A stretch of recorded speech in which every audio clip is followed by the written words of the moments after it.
Wow, what a fantastic reception. Good morning, conference. Good morning.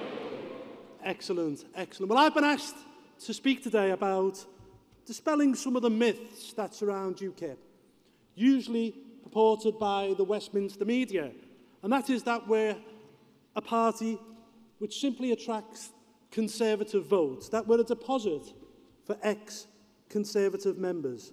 You know, they suggest that we as a political party are southern-based, that we will cause Cameron to lose the next general election, that we're...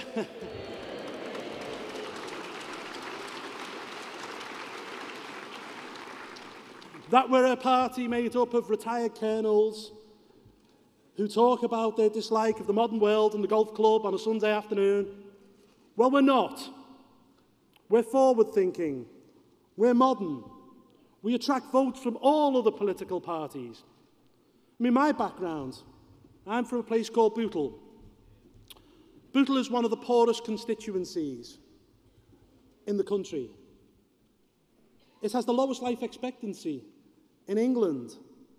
Since the collapse of the docks, unemployment has been high. Nuttall itself has had a Labour MP since 1945. In fact, it was Labour's safest seat in the country between 1997 and 2005. And I genuinely believe that the Labour voters are easy picking for the UKIP.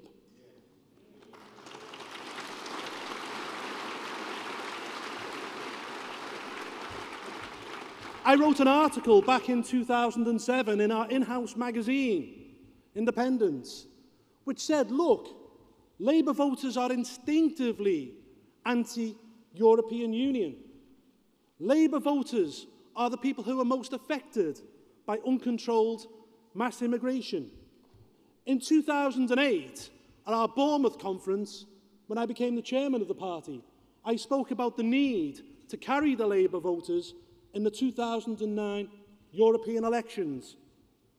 I'm happy to say it worked, because in the European elections in 2009, we won Hartlepool, we won Sunderland, we won Dudley, we won Hull, we won Grimsby, we won Plymouth. They're all Labour heartlands. And we've continued since 2009 with our success with the Labour vote. You just look at the opinion polls now in the north of England. We're beating the Conservatives. We're getting over double the percentage of the Liberal Democrats. We're only second to Labour.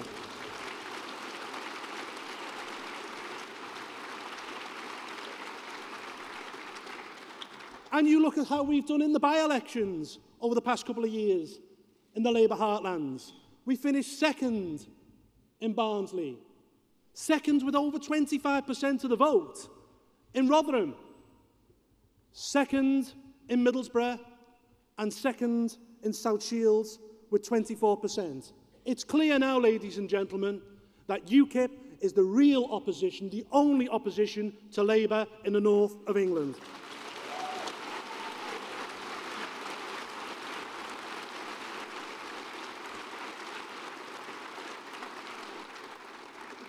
And the barometer will be the local elections next year, when 5,000 seats are up for grabs, many of them in the urban areas, in the Labour heartlands.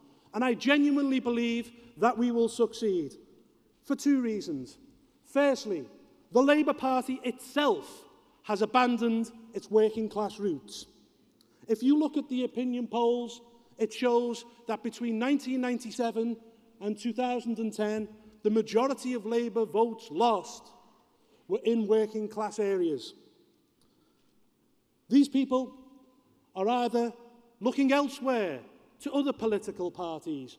Many of them voted Liberal Democrat. They won't be doing that again. One or two, and it's literally one or two, will vote Conservative. Some, unfortunately, will hold their nose and voted for the BNP. But most have not voted at all. They've given up. And why? It's because Labour MPs don't represent them anymore. In the days of Clement Attlee, the Labour MPs came from the mills, the mines, and the factories. The Labour MPs today follow the same route as the Conservatives and the Liberal Democrats. They go to private school, they go to Oxbridge, they get a job in an MP's office, and they become an MP. None of them, ladies and gentlemen, would know what it's like in a working man's club. None of them would know a council estate if it fell out the sky and hit them on the head.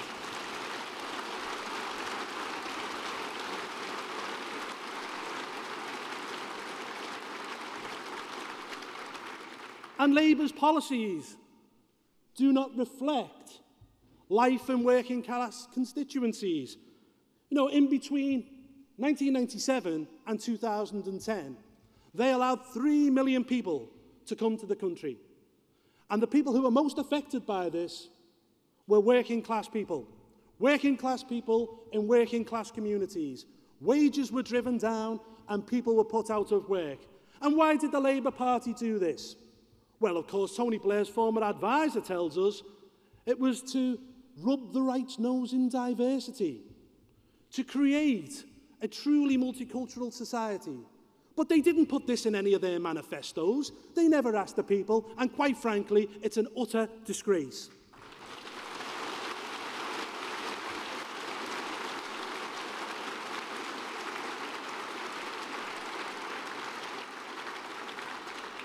And Labour is the party which is soft on crime and soft on the causes of crime. People in working class constituencies are most likely to be victims of crime. Yet you have a Labour Party which brings in the Human Rights Act, which has acted like a criminal's charter for the past 15 years. Gladly, UKIP would rip that up.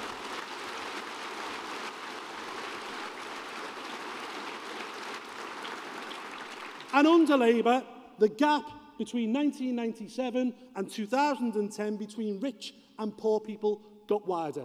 That is not representing working class people and working class constituencies, and it is no surprise that the working classes have abandoned the Labour Party.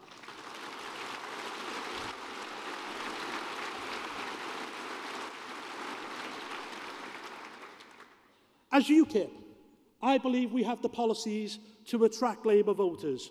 Our policies aren't right, they're not left, they're not Conservative, they're not Labour, they're not middle class, they're not upper class, they're just common sense.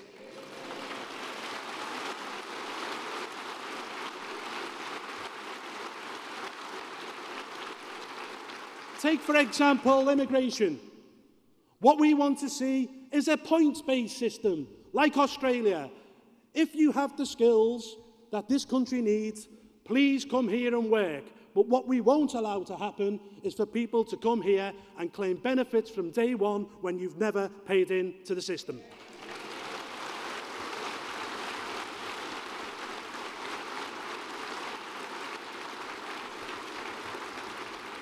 Take crime.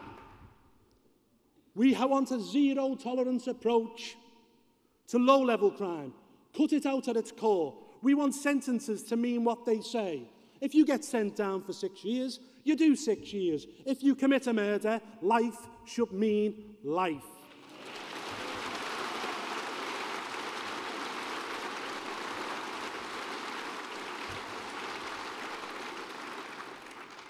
Working class people are, of course, affected by the defence cuts. Why? Because the chances are the kids who we're going to send out to fight foreign wars on behalf of this country isn't the sons and daughters of the MPs at Westminster. It's the sons and daughters of working class people. And that's why UKIP is opposed to defence cuts, because our soldiers, our brave people who we send out to fight these wars on our behalf, deserve the best equipment.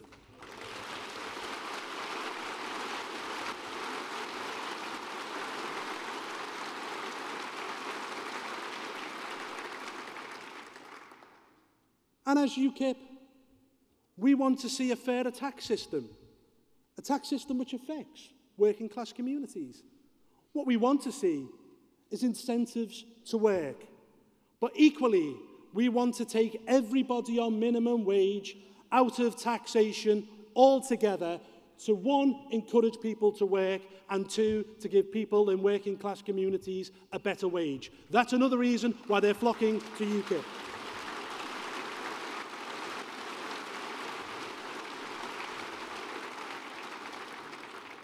And the Liberal Democrats in the north of England, well, the game's over. They're finished.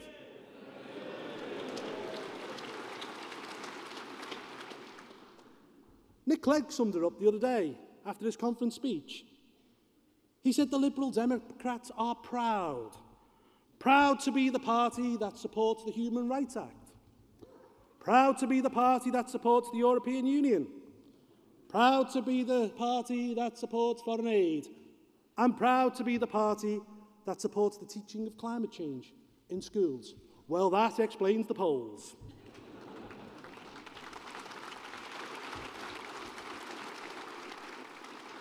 We're a party that's proud to say we would rip up the Human Rights Act. We're a party... We're a party that is proud to say we would leave the European Union.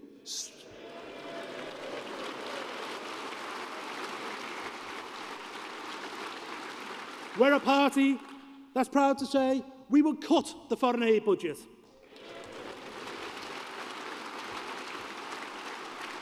And finally, we're a party that is proud to say we will ban the teaching of propaganda of man-made global warming in schools.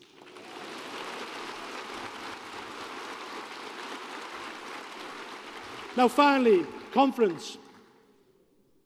We have an opportunity to change British politics forever.